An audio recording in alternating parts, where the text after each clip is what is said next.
Gusto ng batang babae na tumalon sa tubig kasama ang kanyang kasintahan. Ngunit hindi niya alam na ilang sentimetro lang ang lalim ng tubig. Tatakbo pa lang siya, baliw na tumahol ang aso. Mabilis siyang pinigilan ng lalaki nang malaman niya. Pero huli na, hindi na makatayo ang dalaga at nauntog ng malakas ang ulo sa jump board. Diretsyong nahulog sa pool. Walang masyadong iniisip si boyfriend ngayon. Mabilis lumangoy sa iyong kasintahan. Dalhin ang iyong kasintahan sa pampang. Mabilis siyang tumalon sa tubig. Kunin ang bathrobe sa ilalim ng tubig. Magmadali upang matulungan ng iyong kasintahan na itigil ang pagdurugo. Sumigaw ng tulong ang lalaki. Napaka-understanding ng aso sa tabi. Tumahol din ng malakas para tulungan ng may-ari na humingi ng tulong. Ngunit ang lahat ay walang kabuluhan dahil ang pool na ito ay inabandona sa loob ng maraming taon. Ilang oras ang nakalipas ay pumunta dito ang lalaki para lumangoy. Sa hindi inaasahang pagkakataon, isang misteryosong tao ang palihim na nagbukas ng drain valve. Mabilis na umaagos ang tubig sa pool mula sa drain. Maghintay hanggang ang lalaki ay gin-icing ng isang tumatahol na aso. Kalahati na lang ang tubig sa pool. May masamang premonition ng lalaki. Mabilis lumangoy sa pampang. Pero ngayon nadiskubre ko na ang swimming pool na ito ay walang hagdan. Sinusubukan niyang umakyat, ngunit dahil madulas siya mga ladrilyo ay wala siyang mahawak ang kamay. Kaya lumangoy sa swimming pad. Gustong tumayo sa swimming pad para umakyat, ngunit ang taas ay hindi pa rin sapat. Sa sandaling ito ay nakita niya ang telepono sa baybayin mula sa salamin. May ideya agad ang lalaki. Nilabas niya ang bathrobe belt at itinali sa salamin. Subukan mong ibaba ang telepono, ngunit sinubukan niya ng hindi mabilang na beses lahat ay nabigo. Wala siyang choice kundi sumigaw ng malakas para humingi ng tulong. Ngunit ang pool ay inabandona sa loob ng maraming taon. Basically walang darating para iligtas siya. Sa oras na ito, biglang tumawag ang aking kasintahan. Nag-vibrate ang phone at nahulog sa pool. Panandali ang nakaramdam ng pag-asa ang lalaki. Inilahad niya ang kamay niya at tinitigan ng phone. Nakita ito ng aso sa tabi niya at hindi niya napigil ang magsaya sa may-ari. Ngunit hindi ito tumayo at nahulog sa gilid ng pool. Aso na sinusubukang umakyat, pero madulas talaga ang mga dingding. Hindi man lang makaakyat. Sa isang tabi ay ang teleponong maaaring magligtas ng kanyang buhay. Ang isang panig ay ang aso na pinakamamahal niya. Ang panloob na tao ay nahihirapan. Sa huli ay nagpasya siyang iligtas muna ang aso. Gumagamit siya ng air mattress para suportahan ang mga binti ng aso. Matagumpay na naitulak ang aso pataas, pero pagbalik niya nahulog yung phone. Sorry talaga tao. Huwag kang tumigil sa pagsisisi sa iyong sarili. Biglang may narinig na malakas na ingay mula sa likuran. Tumingin siya sa likod, nakadikit pa rin yung phone sa pole. Nakakonekta pa pala ang phone sa charging cable. Lalaking sinusubukang lumangoy, ngunit ngayon ang antas ng tubig ay bumaba ng husto. Hindi niya talaga makuha ang phone. Nang makitang nahulog ang telepono, nagpasya ang lalaki na makipagsapalaran. Sinusubukan niyang tumalon. Sorry hindi ko naabutan. Nahulog pa rin ang telepono sa tubig. Mabilis siyang bumaba para kunin ang phone niya. Sa kasamaang palad, hindi maon ang telepono. Ang pag-asa ay muling napawi. Nakaramdam siya ng panlulumo saglit. Para hindi tuluyang bumaba ang level ng tubig ay sumisid siya sa ilalim. Gumamit ng bathrobe para harangan ang alisan ng tubig. Ngunit kapag gusto niyang lumangoy pataas ang kadena sa kanyang pantalon ay naiipit sa alulod.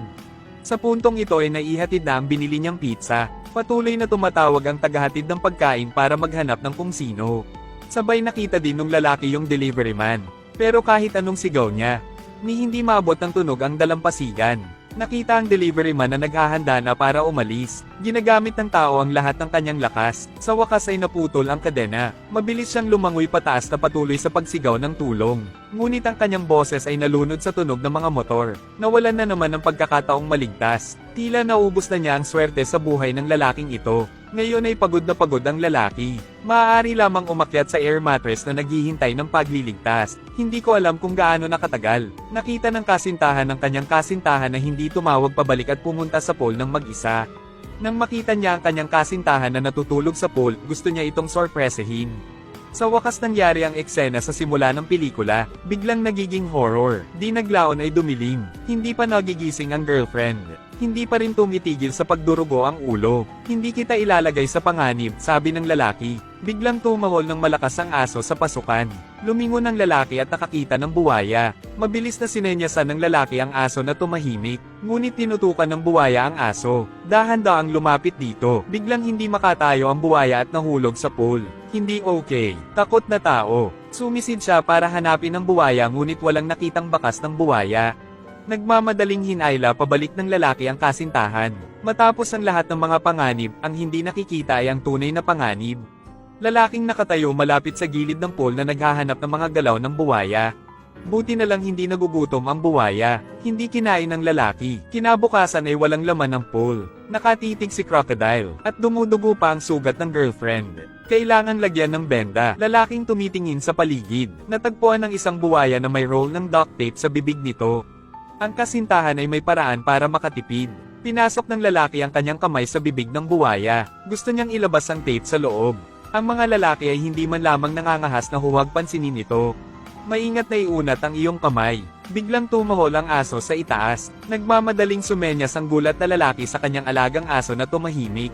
Sa kabutihang palad ay hindi nagising ang buwaya. Inayos niya ang mood niya. Abutin ng isa pang beses. Resulta. Buti na lang mabilis ang takbo ng lalaki. Sa kabilang banda, kung talagang nakagat ka, tiyak nakakagayta ng iyong kamay. Matapos makuha ang benda, nagmamadaling binalutan ng lalaki ang sugat ng kanyang kasintahan. Nakulong sila sa abandonadong pool na ito sa loob ng 2 araw at 2 gabi. Walang paraan upang i-on ang telepono. Karaniwang walang darating para iligtas sila. Ngayon ay nakita ng lalaki ang imbornal sa tabi nito. Baka may pagkakataon na makalabas sa ibaba. Ngunit kapag pinuntahan ko ito, nakita ko na ang takip ng manhole ay naayos na may mga tornilyo. Pinagmasdan niya ang galaw ng buwaya sa isang tabi at sinubukang ipihit ang mga tornilyo sa kabilang panig. Pero kalahating araw niyang pinahit ang manhole cover at hindi pa rin ito gumagalaw. Kailangan lang niyang bumalik sa girlfriend niya. Ngayon niya nakita ang kwintas ng kanyang kasintahan. Ginamit ko ito bilang isang tool. Tinanggal na lang niya ang kwintas at nakita niya ang buwaya na nakahiga sa takip ng manhole. Sabay buka ng bibig mo. Ang tao ay maaari lamang gamitin ng tape upang gamitin ito bilang isang sandata. Patuloy na labanan ng mga alligator. Buti na lang walang pakialam ang buwaya sa kanya. Bumalik ka at umalis. Sinamantala ng lalaki ang pagkakataon. Gamitin ang kwintas upang i-unscrew ang mga tornilyo. Matagumpay na nabuksan ng takip ng manhole. Lalaking nakatingin sa tseke. May paraan talaga sa ibaba. Kumpara dito ang paghihintay na mamatay ay hindi katumbas ng isang fen. Nagmamadali siyang bumalik sa kanyang kasintahan. Gusto kong tawagan ng girlfriend ko para magising at pumasok sa loob. Hindi ko inaasahan na sasamantalahin ng buwaya ang kawalang ingat ng lalaki at gagapang sa loob. Matagal na naghintay ang lalaki sa labas, hindi pa rin gumagapang palabas ang buwaya.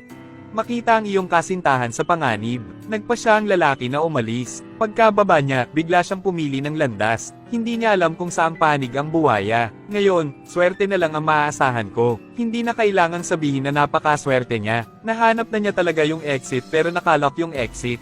Paulit-ulit siyang humihingi ng tulong. Hindi niya alam na unti-unti na palang lumalapit ang buwaya sa kanyang kasintahan. Aso sa pagtuklas ng panganib. Sa oras na ito, nakita rin ng lalaki ang mga galaw ng buwaya mula sa salamin. Nagmamadali siyang bumalik, ngunit ngayon ay nilapitan na ng buwaya ang kasintahan. Gustong gumapang ni Crocodile sa bewang ng girlfriend. Gustong kagatin siya sa kalahati, buti na lang nagpakita ang lalaki sa oras. Itapon ng buwaya ATM. Ang makita ang buwaya ay hindi pa sumusuko. Gumamit siya ng kahoy na patpat para maitaboy. Ngayon lang matagumpay na nahabol ang buwaya. Pagod na pagod ang lalaki. Kahit nahihilo, hindi maganda ang sitwasyon. Kinagabihan, nagising ang aking kasintahan. Pero walang tubig o pagkain dito. Natatakot sila na hindi ito magtatagal. Sa oras na ito, nakita ng 2 tao na kakaiba ang buwaya. Manatili doon buong araw nang hindi gumagalaw. Maghintay hanggang sa susunod na araw upang malaman. Ang buwaya pala ay nagsilang ng isang pugad ng mga itlog. Pero nahihilo ang lalaki ngayon. Sa sumunod na segundo ay nahimatay ako. Dahan-dahang gumapang ang buwaya patungo sa kanya. Nang makita ang buwaya na papalapit sa aso ay mabilis na nagpaalala. Ang lalaking nakakakilala sa buwaya ay nahok. Mabilis siyang bumangon at itinulak ang buwaya sa drain. Pagkatapos ay isara ang takip ng manhole. Mabilis na hinayla ng kasintahan ng sofa upang subukang takpan ito. Ito pala ang lahat ng plano nila. Para makakuha ng mga crocodile egg, gumagamit sila ng salamin para itutok ang liwanag. At gamitin ang paraan ng pag-aapoy upang makagawa ng apoy. Matagumpay na kumain ng mga itlog ng buwaya. Pagkaraang makabawi ng lakas ay tumapak sila sa sofa. Subukan mong gamitin ang NQ bilang isang hagdan palabas sa mapahamak na lugar na ito. Ngunit ang pool ay higit sa 6 na metro malalim na hindi nila maabot ang lupa sa lahat. Sa huli, nauuwi pa rin sa kabiguan. Para makatakas ay ginagalaw pa rin nila ang sofa. Nagpa siya na tumakas mula sa imbornal. Matapos maghintay na gumapang palabas ang buwaya, mabilis na pumasok ang 2 sa loob. Sa oras na ito, natuklasan ng buwaya na wala na ang itlog. Galit na sumugod patungo sa dalawang NQ, buti na lang mabilis ang reaksyon ng lalaki. Mabilis na dumausdos sa loob, at hindi nakagat ng buwaya. Ligtas sila, ngunit ang buwaya ay sumigaw sa galit. Pareho silang walang lakas ng loob na huwag pansinin. Subukan mong buksan ang exit. Sa sandaling ito ay biglang tumahol ang aso. Nakakita pala ito ng isang unmanned aircraft. Sinusubukan ng mga lalaki na tumawag para sa tulong, pero parang hindi nakikita ng kabilang side. Ang isang tao ay hindi maaaring palampasin ang isang pagkakataon. Mabilis na bumalik sa dating lugar, ngunit sa sandaling binuksan niya ang takip ng manhole ay tuluyan na siyang napatulala. Laruan lang pala. Walang kamera dito, pero sumigaw pa rin siya ng tulong. Sa tingin niya ay malapit lang ang NQ na kumokontrol sa laruan. Pero parang tinatawanan siya ng katabi niyang buwaya. Akala niya hindi siya makakatakas sa lugar na ito. Sa oras na ito ay ibinagsak ng malakas na hangin ang bakal na alambre sa tabi nito. Ang bakal na lubad ay maaari lamang umakyat. Ang tao ay tila nakakakita ng pag-asa. Mabilis na umakyat, ngunit hindi ito kasing dali ng inaakala. Sa paligid ng isang lubad na puno ng mga tinik, hindi makaakyat ng 2 hakbang, puro dugo ang kamay ng lalaki. Nagngangalit lang siya at nagpatuloy sa pag-akyat. Bukod pa, ang bakal na lubad ay likas na hindi matatag. Muntik nang mahulog ang lalaki. Hinawakan niya ang lubad gamit ang 2 kamay. Dahil iyon lang ang pag-asa niya, nakita ang malapit na tagumpay ng steel wire na biglang nahulog. Ang lalaking nawala ng sentro ng grabidad ay nahulog ng husto sa lupa. Napakasakit na tao. Pagkatapos ng simpleng bendahe, nahimatay siya sa sakit. Paggising niya, ang sugat niya sa binti ay nagdudulot sa kanya ng matinding sakit. Tumingin siya sa ibaba at nakita niyang kinagat ng buwaya ang nasugatan niyang binti.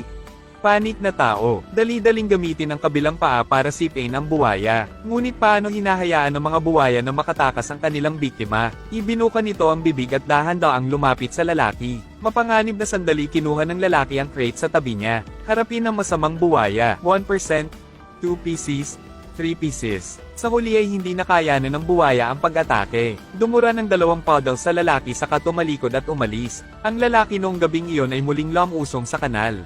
This time gumapang siya sa kabilang side. Matagal kong tiniis ang sakit ng paggapang. Nakahanap na siya ng paraan palabas. Ginamit niya ang lahat ng kanyang lakas para itulak ang takip ng manhole palayo. Umakyat ka lang at makakatakas ka. Hindi na makapaghintay na umakyat ang lalaki. Ngunit sa sumunod na segundo ay napatulala siya. Hindi ito exit, isa lang pull. Ang tao ay ganap na desperado. Ang paulit-ulit na kabiguan ay gusto niyang mamatay. Kinabukasan may nahulog na laruan. 2 bingi at bulag ang gumagawa ng mga hagdan sa ilalim ng pool para kumuha ng mga laruan. Pero parang bulag sila. Hindi lang dugo ang nakikita, ni hindi ko makita ang buwaya sa ilalim ng sofa. Narinig ng lalaki na may nag-uusap at sinubukang bumalik sa kanyang pwesto. Nang mabuksan ang takip ng manhole, nakita kong nakaalis na silang 2. Sumigaw siya para humingi ng tulong pero ngayon ay hindi na siya makagawa ng ingay. Buti na lang umalis NQ pero umalis pa rin sa hagdan. Ang tao ay muling nakakita ng pag-asa. Sa hindi inaasahan, nang madaanan niya ang buwaya, nakaharang siya sa daanan. Hindi tapos, anong gagawin? Girlfriend na natigil sa tubig. Kung hindi ko siya ililigtas, natatakot ako na hindi ako aabot sa oras.